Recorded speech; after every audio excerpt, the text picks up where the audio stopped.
Salam sejahtera para pemirsa sekalian, apa kabarnya? Semoga sehat-sehat untuk memulai pelajaran ke-7 dari diskusi pelajaran Sekolah Sahabat yang dipersembahkan oleh Gereja Masehi Advent hari ke-7 Uni Indonesia Kawasan Barat. Dalam pelajaran yang ke-7 dengan judul Menyembah Sang Pencipta, kita akan menjawab satu pertanyaan filosofis besar dalam dunia ini, yaitu mengapa saya ada di dunia? Apa tujuan saya hidup? Ini semua ada kaitannya dengan penyembahan Sang Pencipta. Untuk mendapatkan jawabannya, kita akan sama-sama berdiskusi dengan dua narasumber kita, Pendeta Sony Situmorang, Direktur Komunikasi Uni Indonesia Kawasan Barat, dan juga Pendeta Samuel Pardede, Direktur Komunikasi Sumatera Kawasan Tengah. Shalom Bapak Pendeta sekalian, apa kabar? Yes, terima kasih sudah hadir di pelajaran ke-7 ini. Shalom Pendeta Samuel Pardede. Seperti biasa kita akan menyapa para pemirsa yang sudah menyampaikan salamnya di kolom komen dari YouTube kita. Yang pertama ada Bapak Sihotang Margana dan juga Markus Setiawan yang namanya baru saya lihat kali ini dan mereka telah menyampaikan pendapatnya di kolom komen. Berikutnya Hartina Vina dan juga Makirim Jumadil yang mengatakan terima kasih untuk pencerahan dan ringkasan sekolah sahabatnya. Dan ada satu komen khusus dari Bapak Joni Boloh yang mengatakan kiranya pelajaran sekolah sahabat akan terus kita nikmati dengan penuh penghayatan. Justru pelajaran tentang nubuatan 2300 pagi dan petang sangat penting untuk kita pahami. Ada tanggapan dari Pendeta Samuel Pardede untuk komen-komen tersebut? Ya, baik. Terima kasih Bapak-Bapak, sahabat-sahabat yang dengan setia mengikuti pelajaran sekolah sahabat dari UIKB. Senang bisa berbagi bersama dengan kita semuanya. Terima kasih, itu salam dari Sumatera Kawasan Tengah ya Pendeta ya. Dan untuk Pendeta Sony Situmorang ada salam dari Ibu Meiti Mondigir yang mengatakan terima kasih sekali sudah menggunakan contoh tambahan 10 anak darah dalam hal kesetiaan. Karena itu sebenarnya tidak ada di pelajaran sekolah sahabat tapi sangat membantu buat beliau. Dan juga Ibu Nita Manangka di Manado juga menyatakan boleh beliau menggunakan pertanyaan-pertanyaan yang kita gunakan di diskusi ini dalam diskusi di UKSS jemaatnya. Apa pendapat Pendeta Situmorang untuk kedua hal ini? Baik, kepada kedua ibu yang bertanya atau menyampaikan tanggapan. Yang pertama, memang buku Wahyu selalu berhubungan dengan akhir zaman dan kisah 10 anak darah merupakan ilustrasi atau perumpamaan tentang persiapan kita akhir zaman. Jadi silakan digunakan dan juga Ibu Manangka silakan apapun hasil dari sekolah sahabat ini boleh digunakan untuk diskusi kita di sekolah sahabat masing-masing. Terima kasih. Terima kasih sekali untuk sambutan hangatnya dari minggu ke minggu. Baik pemirsa, kita akan membaca terlebih dahulu ayat intinya sebelum kita akan membuka dalam doa yang akan dipimpin oleh Pendeta Samuel Pardede nanti. Wahyu 4 ayat 11 mengatakan, Ya Tuhan dan Allah kami, Engkau layak menerima puji-pujian dan hormat dan kuasa, sebab Engkau telah menciptakan segala sesuatu, dan oleh karena kehendak-Mu semuanya itu ada dan diciptakan. Silakan Pendeta Pardede. Kita berdoa. Terima kasih Bapak di sorga, Engkau masih memberikan kesempatan kembali bagi kami untuk belajar sekolah sahabat bersama dengan para pemirsa. Kami rindu Roh Kudus menguasai hati dan pikiran kami, sehingga firman-Mu akan membuahkan kami.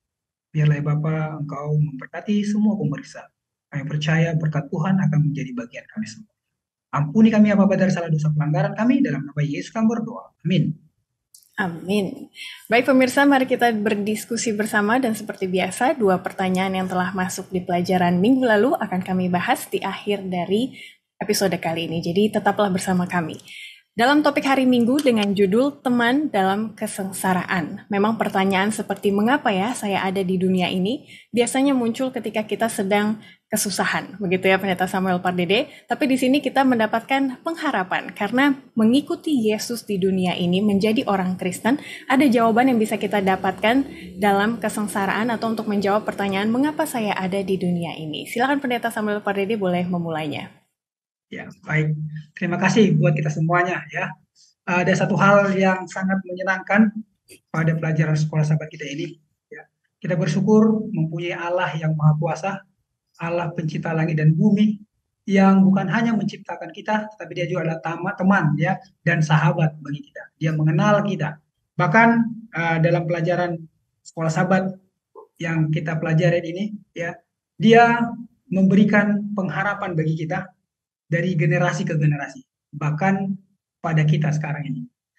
Karena memang adalah maksud Allah, ya, supaya semua yang Dia ciptakan, ya, dan terutama kita, makhluk kita yang mulia, ya, dapat mendapatkan sukacita bersama-sama dengan Dia yang adalah pencipta kita. Yang walaupun ketika kita berada di dunia ini oleh akibat dosa, kita harus mengalami kesengsaraan dan penderitaan. Tetapi Dia ada selalu bersama-sama dengan kita. Dan Dia akan memberikan kekuatan kepada kita. Karena ketika Dia berada di dunia ini pun, ya, Dia bisa menghadapi semua cobaan, semua tantangan ketika bergantung kepada Bapaknya. Maka hal yang sama Dia tawarkan kepada kita. Jadi Dia adalah sahabat sejati kita, teman kita dalam kesengsaraan. Jadi nggak usah takut, nggak usah khawatir, walaupun kita berada dalam dunia ini penuh dengan kesengsaraan oleh karena dosa, tapi ada Yesus Kristus yang selalu bersama-sama dengan kita untuk menghadapi setiap kesengsaraan yang kita hadapi dalam dunia yang penuh dengan dosa ini. Terima kasih sekali Pendeta. Jadi bagaimana Yohanes di Pulau Patmos sendiri telah mengalaminya. Bagaimana Tuhan tidak pernah meninggalkan dia walaupun dia sendiri di pulau tersebut. Dan pertanyaan berikutnya Pendeta Sony Situmorang, bagaimana image tentang Allah yang sangat dekat kepada kita ini kita akan hubungkan dengan topik utama dari pelajaran minggu ini, yaitu tentang penyembahan kepada Allah. Itu bagaimana hubungannya? Baik, terima kasih Ivy. Kembali saya ingin katakan bahwa ketika Yohanes dibuang oleh Kaisar Romawi Domitianus ke Pulau Patmos, maka tujuan daripada Kaisar Romawi agar Yohanes tidak berkata-kata lagi atau menyampaikan firman Tuhan. Namun sangat luar biasa ketika Yohanes di Pulau Patmos, maka dalam penglihatannya atau dalam konteks sekarang ini dia diajak oleh surga virtual tour, ya kan? Virtual tour untuk melihat malaikat di sorga, untuk melihat apa yang akan terjadi. Bahkan tadi ada yang istilah disampaikan tadi oleh Pendeta Samuel, saya senang Yesus akan selalu ada. Coba para pemirsa ingat, ini peristiwa Yohanes di Pulau Patmos, setelah Yesus diangkat ke sorga, maka dia menurut penulis Penulis Sahabat dikunjungi oleh apa? Oleh Yesus. Dalam arti Yohanes merupakan rasul terakhir. Namun hubungannya dengan pelajaran sekolah Sabat yang judulnya adalah menyembah Sang Pencipta, ketika malaikat sorga datang dan mengatakan takutlah akan Allah dan muliakanlah Dia. Artinya pekabaran Yesus ini terus bergema sepanjang apa? Sepanjang waktu. Mungkin Ivy boleh baca paragraf ketiga. Ya, jika Anda memasuki gua di mana dikatakan bahwa Yohanes dikunjungi oleh malaikat surgawi dengan penglihatan nubuatan wahyu, Anda akan segera melihat kata-kata ini ditempatkan pada sebuah lempengan di pintu masuknya yang merangkum seluruh kitab wahyu. Takutlah akan Allah dan muliakanlah Dia, karena telah tiba saat penghakimannya, dan sembahlah Dia yang telah menjadikan langit dan bumi dan laut dan semua mata air. Wahyu 14 ayat 7. Pertanyaan pertama, kenapa sampai dikatakan takutlah akan Dia? Para pemirsa boleh lihat di paragraf keempat, yaitu masalah utama dalam kitab Wahyu apa? Penyembahan. Atau biar lebih jelas, Ivy baca, Ivy biar jelas. Ya, masalah utama dalam kitab Wahyu adalah penyembahan. Kita diciptakan sebagai makhluk yang menyembah. Setiap orang menyembah sesuatu atau seseorang. Penyembahan yang benar, menyembah kepada Sang Pencipta, memungkinkan kita menemukan tujuan hidup yang sebenarnya. Ini memberi kita alasan untuk hidup. Itu tidak hanya memberi kita sesuatu untuk rela mati, tetapi bahkan lebih penting, sesuatu untuk hidup, dan jika perlu, untuk menanggung kesengsaraan. Dan memang ketika krisis terakhir muncul, kita akan lebih memahami kata-kata itu. Untuk masuk ke dalam kerajaan Allah, kita harus mengalami banyak sengsara. Dengan kata lain, kesengsaraan atau hal-hal yang menghalangi hidup kita, yang itu pergumulan hidup kita, itu merupakan bagian dari satu proses untuk kita bisa melewati proses iman tersebut. Bahkan menurut pelajaran sekolah Sabat dikatakan ketika kita fokus kepada Dia, maka kita tidak menggunakan kalimat takut mati, tapi berani hidup, ya. Ada berani hidup. Terus terang orang bilang, gue nggak takut mati. Terus terang masalah utama sebenarnya bukan masalah takut mati, berani nggak kita hidup untuk apa? Untuk Kristus, begitu. Berani nggak kita hidup ketika kita berani hidup untuk Kristus, maka seperti Paulus, mati pun adalah apa? Keuntungan. Itu dari saya. Terima kasih. Terima kasih sekali. Makanya tidak heran pekabaran tiga malaikat ini menjadi identitas orang Advent gitu ya. Karena di dalam pekabaran tiga malaikat ini kita mendapatkan alasan mengapa kita hidup, kemana kita hidup, tujuan kita hidup, dan juga lain-lain. Dan itu semua ada di dalam sosok Yesus yang menjadi sahabat setia kita seperti yang Pendeta Samuel Pardede telah sampaikan. Kita akan lanjut ke hari Senin dengan judul Menyembah Pencipta. Di sini uniknya pekabaran malaikat yang pertama, di mana konsep penciptaan dari awal kembali dicantumkan di dalamnya dan merupakan sebuah amaran. Apa Pendeta Samuel Pardede, kenapa penciptaan kembali lagi muncul dan menjadi salah satu hal yang diamarkan di akhir zaman? Silakan Pendeta. Ya, baik, terima kasih. Ya, jadi seruan untuk menyembah Sang Pencipta, ya ini sangat penting pada zaman ini. Apalagi kan sekarang ini, ya mungkin kalau kita lihat, ya ada banyak orang hanya mengandalkan logika, bahkan salah, saya katakan salah mengartikan, menerjemahkan ilmu pengetahuan. Ya, padahal kita tahu ya bahwa Allah kita adalah Allah yang luar biasa, dengan jelas mengatakan keberadaan kita, asal mula keberadaan kita. Sehingga ketika kita menyadari siapa kita dan siapa Allah kita, inilah yang membuat kita sebagai makhluk ciptaan ya akan datang kepadanya untuk menyembah. Jadi kita harus menyadari keberadaan kita. Kita ada di dunia ini bukan secara kebetulan, tapi karena memang Allah yang menciptakan kita. Dan Allah kita adalah Allah yang maha kuasa, ya, pencipta langit dan bumi. Dengan demikian, ketika kita menyadari tentang penciptaan ini juga yang akan menentukan sikap kita, ya, terhadap penyembahan kita kepada Allah. Karena kita tahu bahwa Dia adalah sumber segala sesuatu, Dia adalah pencipta segala sesuatu, termasuk pencipta kita. Itu makanya kita datang menyembah kepadanya sebagai pencipta langit dan bumi, termasuk pencipta saya dan kita semuanya. Yes, jadi seperti logika tadi juga untuk menjawab pertanyaan mengapa saya ada di dunia ini, ada baiknya kita mundur ke belakang melihat asal mula kita. Makanya konsep penciptaan penting ya Pendeta di pekabaran tiga malaikat ini. Dan dalam konsep penciptaan sebenarnya ada beberapa poin yang ingin ditonjolkan di sana. Yang pertama adalah tentang kekuatan Allah. Ini Pendeta Sony Situmorang boleh tolong sambung nanti ya. Dan juga kalau kita lihat pertanyaan nomor 2 di hari Jumat, kalau kita melihat kekuatan Allah, ada muncul rasa kerendahan hati juga di dalamnya. Jadi apa saja Pendeta mengenai konsep penciptaan ini yang akan dibawa dan penting untuk kita asah kembali di akhir zaman ini. Silakan Pendeta Situmorang. Baik, terima kasih.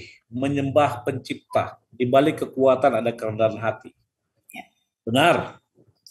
Kalau saudara buka Kejadian pasal 1, ayat 1, maka kalimat yang sangat-sangat familiar bagi kita lah apa? Kalimat Bereshit bara Elohim.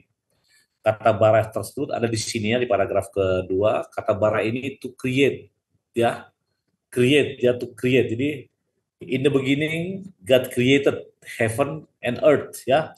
Artinya kata bara di sini ini menunjukkan eksistensi Tuhan sebagai pencipta. Di mana di sana ada kekuatan, di mana di sana ada segala sesuatu. Bahkan kalau para pemirsa lihat kalimatnya heaven and earth, ya, jadi coba bisa grammar itu di langit, bumi dan segala isinya. Itu sebabnya penulis pelajaran di paragraf keempat membuat apa saja sebenarnya yang sudah tercipta yang di luar kemampuan imajinasi kita. Namun saya tidak akan ke sana. Di paragraf kedua, Pak Ivy boleh baca Ivy paragraf kedua. Seruan terakhir Wahyu kemudian berakar pada buku pertama kitab suci, Kejadian. Kita tidak akan pernah sepenuhnya memahami isu-isu dalam pertempuran kosmis atas penyembahan ini, kecuali kita memahami pentingnya penciptaan. Pada mulanya Allah menciptakan langit dan bumi. Ayat ini adalah dasar dari seluruh kitab suci. Pada mulanya Allah menciptakan, dalam bagian ini adalah bara, sebuah kata kerja yang digunakan hanya dan secara eksklusif dengan Tuhan sendiri sebagai subjeknya. Nah, kata bara ini diterangkan oleh penulis di kalimat bagian bawah. Ivy tolong baca lagi. Penciptaan yang bold. Oh ya, penciptaan mengungkapkan Tuhan dengan kekuatan yang luar biasa dan kekuatan yang tidak terbatas. Kekuatan kreatifnya tidak hanya membawa langit dan bumi menjadi ada, tetapi telah bekerja demi umatnya selama berabad-abad. Dia adalah Tuhan yang memulai dunia ini, yang selalu hadir di dunia ini, dan yang tidak akan pernah meninggalkan umatnya di dunia ini. Nah, itulah alasan kita kenapa kita menyembah pencipta. Dia yang punya power dan juga kerendahan apa? Kerendahan hati. Bahkan seperti perjalanan sekolah sahabat pekan lalu dikatakan nih kalau masih ingat para pemirsa, bangun dari tidurnya. Kenapa ada kata bangun? Karena kita tertidur. Nah, pada pelajaran minggu ini juga ditekankan kembali menyembah pencipta. Pernah nggak kepikir kenapa sampai penulis pelajaran mengatakan sembahlah dia, sembahlah dia, sembahlah dia. Walaupun tidak pertanyaan, jangan diajarkan hanya penurutan katanya, hanya menyembah dia, tapi pengalaman pribadi Yesus. Saya mau katakan ketika kita sudah menurut Yesus, menyembah Yesus, sudah pasti kita mempunyai pengalaman pribadi dengan siapa? Dengan Yesus. Karena dasar penurutan kita kasih, bukan karena seperti Ivy atau Pastor Sam punya atasan di kantor. Ya saya nurut dia karena saya digaji. Walaupun hati kesal, tapi saya nurut dia karena saya digaji. Intinya adalah kita menyembah pencipta karena dia Allah. Bahkan tadi ada kalimat dikatakan kekuatan tidak terbatas dan kekuatan kreatifnya tidak hanya membawa langit bumi itu menjadi ada, tetapi telah bekerja demi umatnya berapa lama, Ivy? Berabad-abad. Itulah alasannya kenapa kita menyembah dia. Terima kasih, Ivy. Ya, terima kasih pendeta. Semoga sekarang pemirsa sudah mulai melihat bagaimana penyembahan merupakan topik utama dalam pekabaran malaikat yang pertama dan juga sebenarnya Alkitab secara keseluruhan ya. Dan untuk diskusi UKSS masing-masing boleh dilanjutkan bagaimana perasaan kita ketika kita melihat ataupun mempelajari pekabaran malaikat yang pertama selama kurang lebih 3 atau 4 minggu terakhir ini. Apakah penuh pengharapan seperti Yohanes di Pulau Patmos gitu ya? Yesus sendiri datang untuk menemani dia dalam kesengsaraannya atau menjadi rendah hati karena melihat betapa besarnya rencana dan juga kekuatan Allah di dalam kehidupan kita ataupun apa. Itu merupakan perenungan bagaimana pekabaran ini telah berdampak pada diri kita masing-masing. Kita akan lanjut ke hari Selasa dengan judul Tuhan yang dekat. Seperti ilustrasi yang Pendeta Sony sampaikan tadi, beberapa dari kita memiliki atasan yang menakutkan misalnya, dan itu akan berdampak terhadap hubungan kita dengan orang tersebut. Tapi Tuhan yang dekat, seberapa dekatkah Tuhan kita, Pendeta Samuel Pardede, terhadap kita? Karena banyak orang takut melihat image Tuhan yang di perjanjian lama, misalnya seperti itu. Silakan Pendeta boleh tambahkan. Ya, baik, terima kasih ya. Jadi luar biasa ya. Tadi kita sudah dijelaskan oleh Bapak Pendeta Situmorang bahwa dia adalah Allah pencipta langit dan bumi. Allah yang maha kuasa, Allah yang maha besar, dan kita dia adalah makhluk ciptaannya. Tapi ada satu hal yang luar biasa.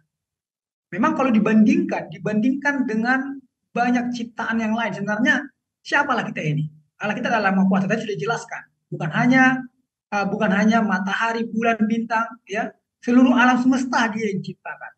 Dia begitu besar, agung namanya. Ya. Tapi ada satu hal yang luar biasa. Walaupun dia adalah Allah yang maha besar, tetapi dia begitu dekat dengan kita.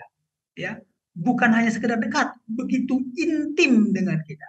Ya, begitu intim dengan kita. Bahkan dia terlibat, saya mau katakan ya, dia terlibat dalam setiap perjalanan kehidupan kita. Ya. Dia tidak pernah meninggalkan kita. Jadi dia bukan hanya sekedar menciptakan kita lalu dia biarkan, tidak. Dia ciptakan kita dan dia ada bersama-sama dengan kita.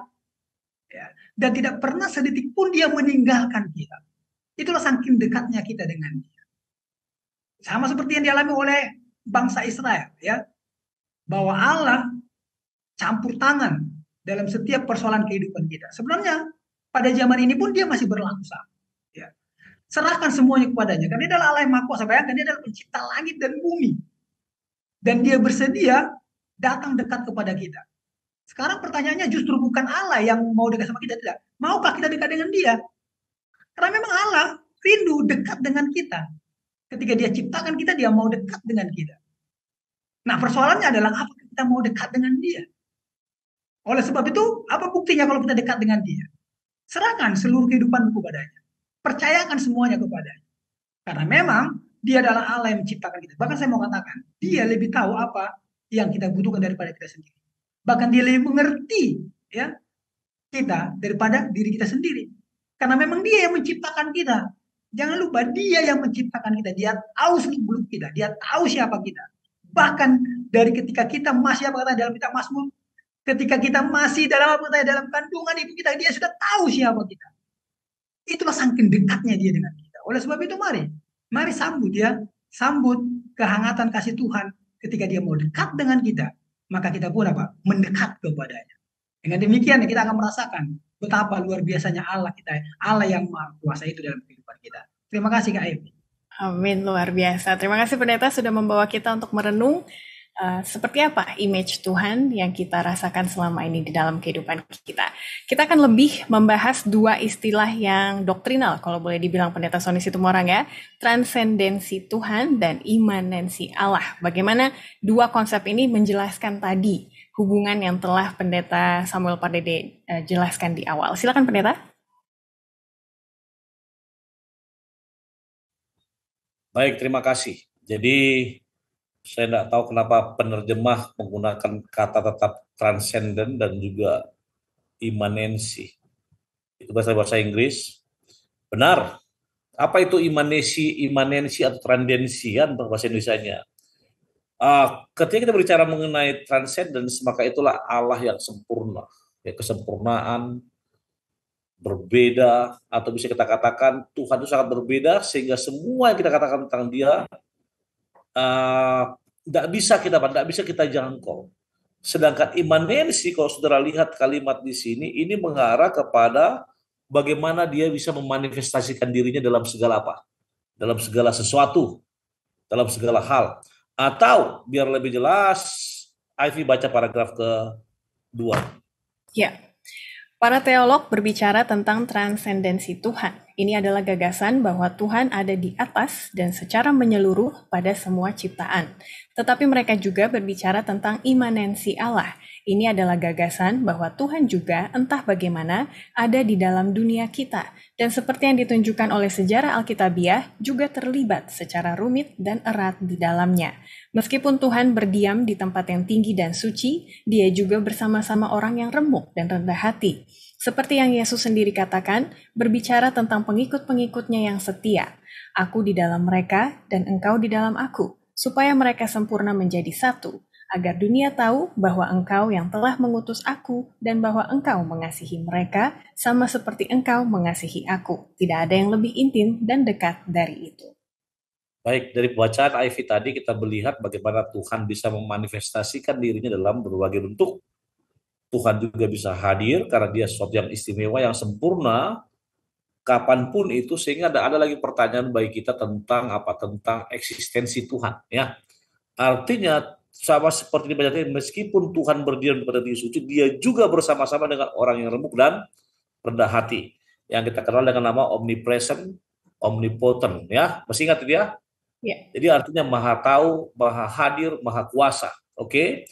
Dengan kata lain, maka dia adalah pribadi yang bisa Pak, yang bisa ada hadir bersama-sama dengan kita. Itu sebabnya judul pelajaran dibuat Tuhan itu dekat. Apanya yang dekat? Pribadinya. Apanya lagi? Janjinya.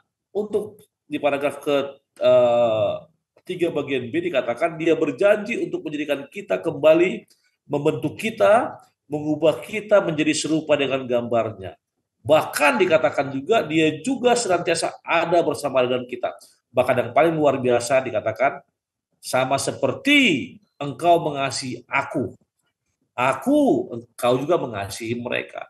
Jadi tidak ada keraguan lagi mengenai kedekatan Tuhan dan bagaimana Tuhan senantiasa ada pada kita. Karena apa? Karena dia adalah pencipta dunia dan pencipta manusia. Terima kasih Ivy. Yes, hanya Tuhanlah yang bisa memiliki sifat seperti itu ya pendeta ya. Dan itu mengingatkan saya akan lagu anak-anak sebenarnya, Deep and Wide, dalam dan lebar, kasih Yesus dalam dan lebar. Jadi gimana ceritanya bisa dalam dan juga lebar, tinggi juga dan panjang juga, itu hanyalah Yesus yang bisa mempunyai kualitas seperti itu. Kita akan lanjut ke hari Rabu, di sini kita akan melihat pekabaran malaikat yang pertama kita akan gabungkan. Selama ini kita telah membahas mengenai Injil yang kekal, di mana Injil yang kekal itu mengajak kita untuk takut akan Tuhan dan juga muliakanlah Dia. Lalu kita sudah bahas mengenai penghakiman selama 2 minggu, dan kali ini kita sudah juga membahas mengenai penciptaan. Nah, ini konsep-konsep yang berbeda ini itu dipersatukannya dalam pekabaran malaikat yang pertama. Boleh tolong Pendeta Samuel Pardede bantu kita untuk melihat lebih jelas lagi secara ringkas ini bagaimana semuanya berhubungan. Silakan.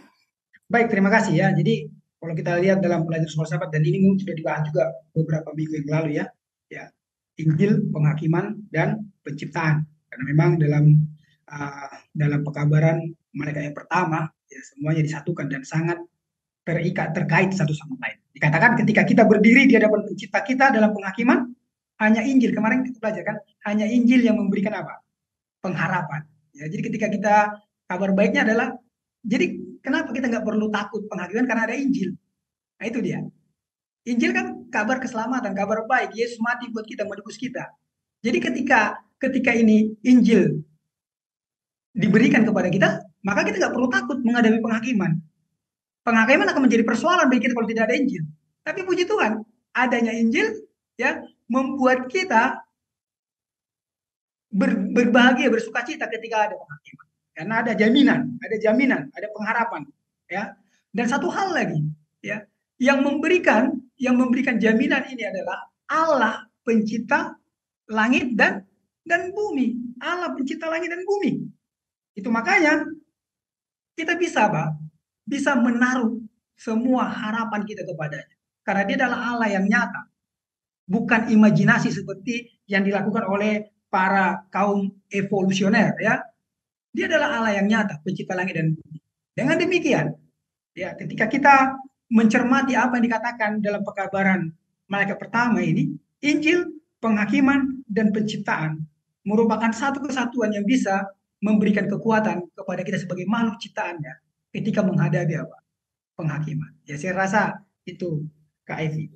Yes, terima kasih Pendeta, dan saya senang sekali secara pribadi karena sudah mulai kelihatan puzzle dari pekabaran malaikat pertama ini sudah terkonek gitu ya, satu dengan yang lain setelah kita membahasnya kurang lebih 1 bulan terakhir. Dan semoga para pemirsa juga sudah mulai melihat gambaran besarnya bagaimana pekabaran malaikat yang pertama ini mencakup Injil, penghakiman, dan juga penciptaan.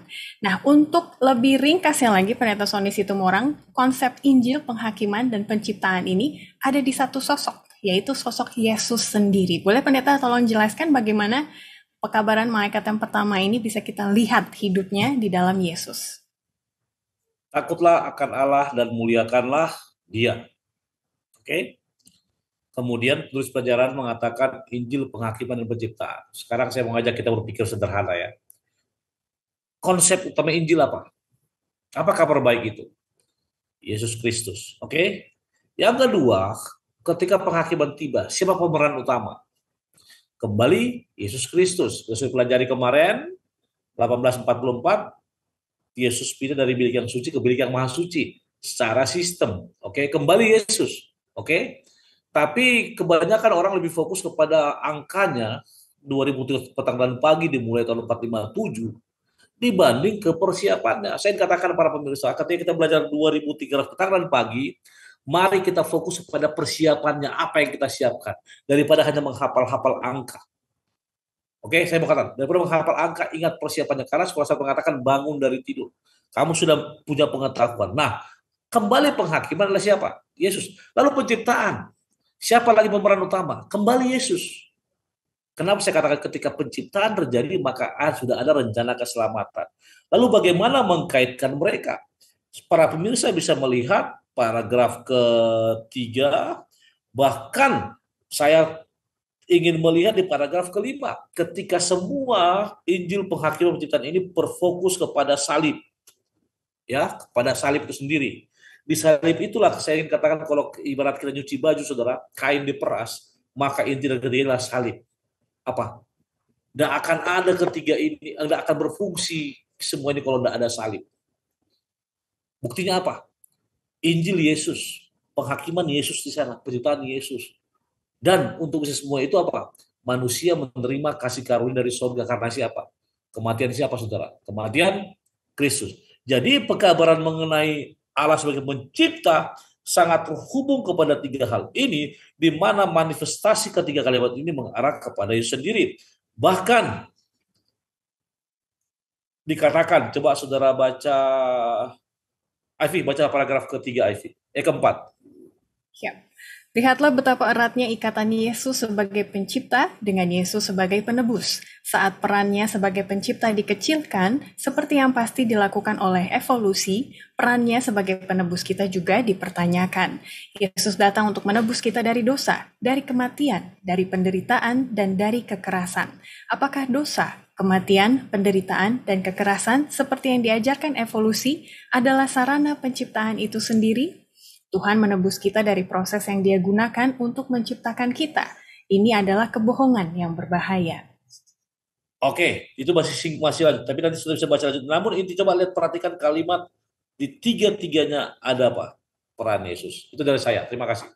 Yes, terima kasih Pendeta. Semoga pemirsa sudah mulai melihat, selain Yesus yang mengeratkan tiga konsep ini, ada satu peristiwa juga yang mengeratkan konsep Injil, penghakiman, dan juga penciptaan, yaitu pelajaran kita di hari Kamis, Sang Pencipta di kayu salib. Bagaimana kayu salib, Pendeta Samuel Pardede juga mengeratkan tiga konsep yang kita lihat di pekabaran malaikat yang pertama. Ya, baik, terima kasih ya. Jadi pelajaran kalau kita lihat hari Kamis ini sungguh luar biasa. Ya, Allah kita bukan hanya sekedar pencipta langit dan bumi, jadi kita bukan hanya sekedar menyembah Dia, mengagumi Dia oleh karena Dia adalah Allah yang luar biasa, Allah yang maha kuasa. Tadi sudah dijelaskan oleh Bapak Pendeta Situmorang bagaimana kemahakuasaan Allah kita. Bukan hanya itu, ya. Tetapi Dia juga adalah Allah yang bukan hanya menciptakan kita, tapi juga adalah Allah yang menebus kita. Ya, Allah yang menebus kita. Makanya ini sebenarnya ini bisa juga mematahkan apa yang menjadi paham evolusioner seperti saya katakan tadi, ya. Para evolusioner ini mengatakan bahwa keberadaan kita kan secara kebetulan ini, ya. Tapi kalau firman Tuhan katakan tadi bahwa kita ini ada karena diciptakan. Kita diciptakan. Jadi itu semua adalah dalam rencana Allah, ya. Dan terbalik kalau kita lihat, kalau dalam teori evolusi kan bahwa segala sesuatu ada secara kebetulan, kemudian dari yang tidak sempurna kemudian berubah menjadi sempurna. Berbeda dengan penciptaan yang kita pelajari bahwa memang Allah menciptakan segala sesuatu sungguh amat baik dengan sempurna. Tetapi oleh karena dosa, maka terjadi degradasi, terjadi penurunan. Nah, tetapi itu luar biasanya Allah kita, bukan hanya sekedar menciptakan kita, walaupun dosa yang menyebabkan terjadi degradasi, penurunan dan segala sesuatunya, Dia ya memberikan solusi melalui salib. Salib memastikan ya bahwa kita akan kembali ya merasakan apa yang rencana Allah semula buat ciptaannya, ya. Dengan demikian Allah kita ini bukan hanya sekedar Allah yang maha kuasa, tetapi juga Allah yang mau ya mati untuk kita. Artinya Dia adalah Allah yang luar biasa, bahkan Allah yang maha adil, tapi juga adalah Allah yang maha kasih. Dan dalam pelajaran kita ini Dia adalah Allah yang sama dari dahulu, sekarang, dan selama-lamanya.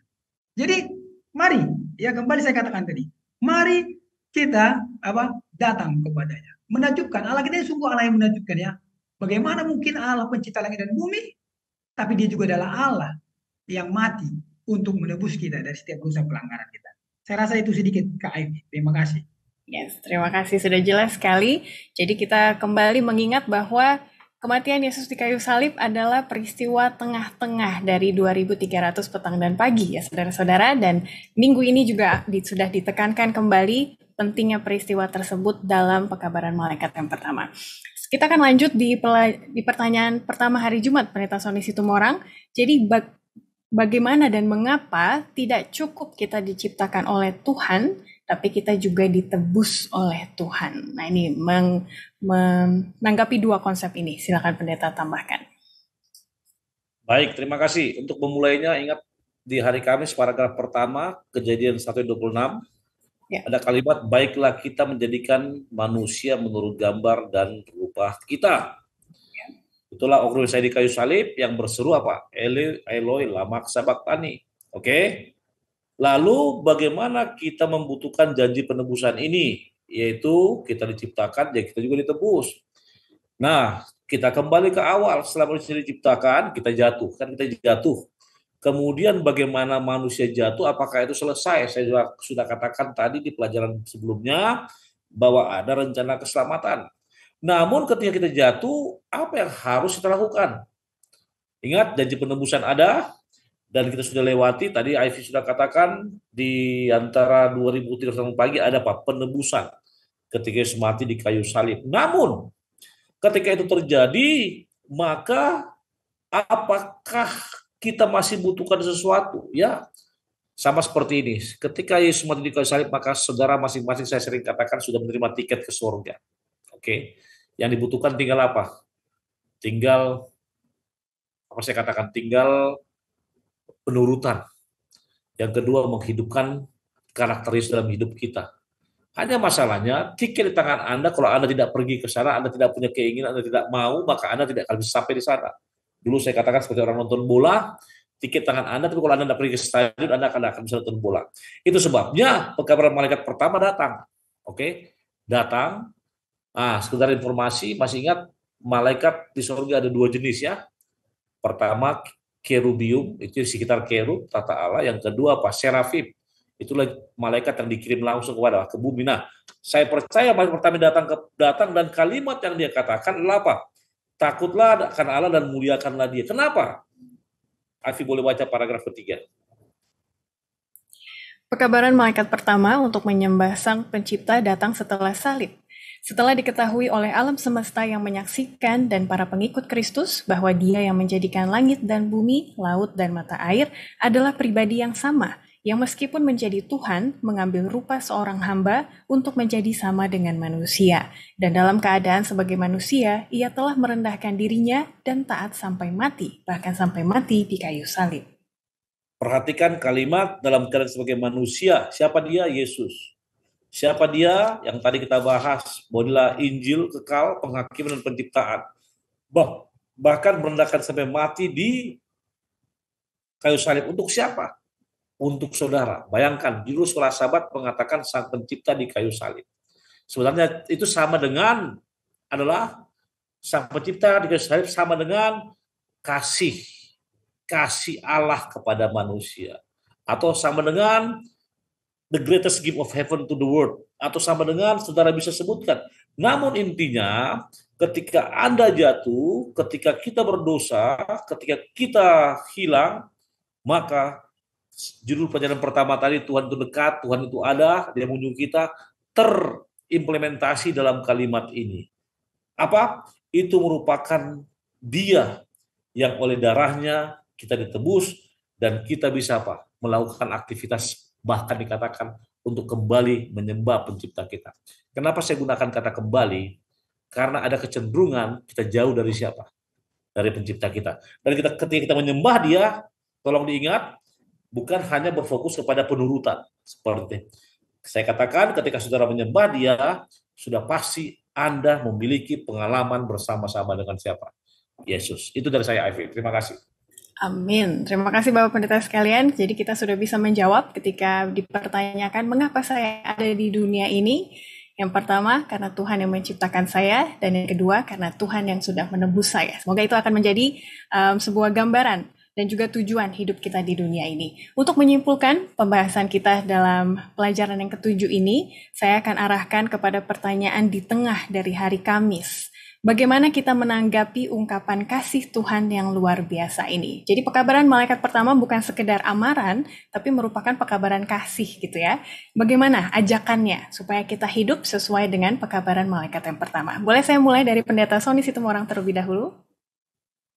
Baik, ketika malaikat pertama mengatakan takutlah akan Allah dan muliakanlah Dia, maka itu merupakan satu kalimat ajakan kepada saya pribadi, bahwa penyembahan kepada Allah adalah pusat dalam tulisan kitab suci dan selalu menjadi pertikaian bagi manusia dan umat Allah. Saudara sudah lihat bagaimana di perjanjian lama para nabi menegur umat Allah kalau menyembah Allah lain, dan pada saat sekarang ini pun sering saya dan saudara menyembah Allah lain. Entah itu televisi, gadget handphone Anda, atau apapun yang menggantikan waktu Anda untuk berpaling dari siapa? Dari Sang Pencipta. Untuk itu apa? Ingat, jangan terlalu fokus pada ekstrim, pada kata setannya, saudaraku ya. Hobi Anda, kesenangan Anda, atau bahkan apapun itu bisa mengganggu Anda, mengalihkan Anda dari penyembahan kepada Allah menjadi penyembahan kepada Mammon. Jadi apa intinya? Mari kita kembali kepada apa? Kepada kita punya, saya katakan apa? Predestinasi, atau orang bilang takdir, bahwa kita milik Allah dan punya Allah lah kita, oleh karena kita harus menyembah Sang Pencipta dan sudah tentu hidup bersama-sama dengan Dia dan memantulkan karakternya. Itu dari saya. Terima kasih. Amin, puji Tuhan. Bagaimana dengan Pendeta Samuel Pardede dengan ajakannya? Silakan. Baik, terima kasih Kak Aini. Ya. Jadi Allah pencipta langit dan bumi, Allah yang maha besar, Allah yang maha kuasa itu, ya, Dia juga mengundang kita untuk menyerahkan hidup kita kepadanya. Jadi bukan hanya sekedar mengakui Dia adalah Allah yang maha kuasa, tidak, tetapi Dia juga mengundang kita supaya kita menyerahkan hidup kita kepadanya. Karena Dia adalah Allah yang maha kuasa. Hanya di dalam tangannya, ya, hanya di dalam tangannya, maka hidup kita akan apa? Akan sentosa. Karena memang Dia adalah Allah yang menciptakan kita. Dan dikatakan juga satu hal lagi, Allah mengundang kita supaya kita datang kepadanya dalam tindakan penyembahan. Ya, dalam tindakan penyembahan. Jadi segala sesuatu yang kita lakukan di muka bumi ini jadi bahan pertanyaan ini Kak Ayu. Segala sesuatu yang kita lakukan dalam muka bumi, apapun itu, coba tanya dalam diri kita, apakah ini sudah tindakan penyembahan? Apapun itu, mau kita kuliah, mau kita kerja, segala sesuatu yang kita lakukan, tanya dalam diri kita, apakah yang saya lakukan ini sudah tindakan penyembahan? Ya. Karena Dia yang menciptakan kita, maka segala sesuatu yang kita lakukan haruslah merupakan tindakan penyembahan. Ya, itu Kak Eni. Amin. Semoga para pemirsa juga boleh merenungkan ajakan-ajakan yang telah disampaikan oleh Pendeta Situmorang dan juga Pendeta Pardede tadi. Di akhir dari episode kita, mari kita tanggapi 2 pertanyaan dan juga pernyataan yang telah masuk. Yang pertama, saya akan arahkan ke Pendeta Sony Situmorang terlebih dahulu dari Bapak Markus Setiawan. Bapak Markus Setiawan mengatakan, ini pernyataan ya, mohon ditanggapi oleh Pendeta Sony Situmorang. Pernyataannya adalah, jangan ajarkan usaha penurutan karena itu bisa jadi hanya Injil palsu, tetapi masing-masing milikilah pengalaman pribadi dengan Yesus. Hanya Yesus jalan keselamatan, bila mana Yesus tinggal di dalam hati, maka penurutan sejati akan hadir di dalam hidup umat Tuhan. Silakan Pendeta tanggapannya. Baik, terima kasih. Seperti saya katakan tadi, ketika kita menyembah Tuhan, mengasihi Dia, maka unsur pengalaman pribadi sudah ada di dalamnya. Atau mungkin ya Bapak Markus ada terlewat pelajaran tadi. Namun ingat, fokus utama kita adalah siapa? Adalah Yesus. Jadi yang palsu itu bukan Yesus, yang palsu itu yang lain lah ya. Namun kita harus lihat bahwa cara agar Yesus hidup dalam hati kita. Tadi sudah kita pelajari, Injil penghakiman penciptaan merupakan unsurnya. Pengalaman bersama Yesus merupakan hal yang mutlak. Bahkan dari kalimat janji Tuhan to restore the image of God, untuk mengembalikan peta Allah yang semula, karena itu sudah ada di dalamnya. Artinya pengalaman dengan Yesus merupakan hal yang utama. Bukan hal yang nomor 2. Namun pekabaran malaikat pertama mengatakan takutlah akan Allah dan muliakanlah Dia. Itu merupakan faktor penyembahan. Saya menyembah orang yang mengasihi saya menyembah orang di mana saya menghidupkan apa yang Dia praktekkan. Jadi tidak ada yang salah dengan ini, hanya mungkin beliau misunderstanding. Namun itu normal, saudaraku. Intinya, mari kita buka hati kita kepada Yesus dan hidup dalamnya. Terima kasih. Amin. Terima kasih Pendeta Situmorang dan juga Bapak Markus Setiawan yang sudah menanyakan. Pertanyaan berikutnya datang dari Daang BKY. Saya akan arahkan ke Pendeta Samuel Pardede. Di akhir dari sejarah manusia ini, apa yang dapat menguatkan kita agar kita tetap bertahan? Karena banyak pengajar-pengajar palsu yang berusaha mengalihkan perhatian kita, bahkan hari Sabat sudah tidak berlaku lagi bagi beberapa orang. Jadi apa yang dapat menguatkan kita di akhir zaman ini, Pendeta? Ya, baik, terima kasih. Hanya Injil yang kekal. Ya, hanya Injil yang kekal yang dapat menguatkan kita. Ya. Dan jangan lupa ya, jangan lupa pelajaran-pelajaran kita sebelumnya bahwa Allah itu tetap sama dahulu, sekarang, sampai selama-lamanya. Dan pelajaran kita pada saat itu juga mengingatkan kita bahwa Dia adalah Allah yang Maha Kuasa. Dan firman-Nya itu ya, kalau kita baca dalam Mazmur 111 ayat 7 dan 8, firman-Nya itu perbuatan tangannya adalah kebenaran dan keadilan, segala titahnya teguh katanya, kokoh untuk seterusnya dan selamanya. Bahkan kalau untuk menanggapi tadi ya, ajaran-ajaran sesat yang mengatakan bahwa Yesus sudah mati di kayu salib, maka tidak perlu lagi menguduskan sabat. Ya, jangan lupa Matius 5 ayat 17 dan 18. Ya, Yesus datang bukan untuk meniadakan, tapi justru itu apa?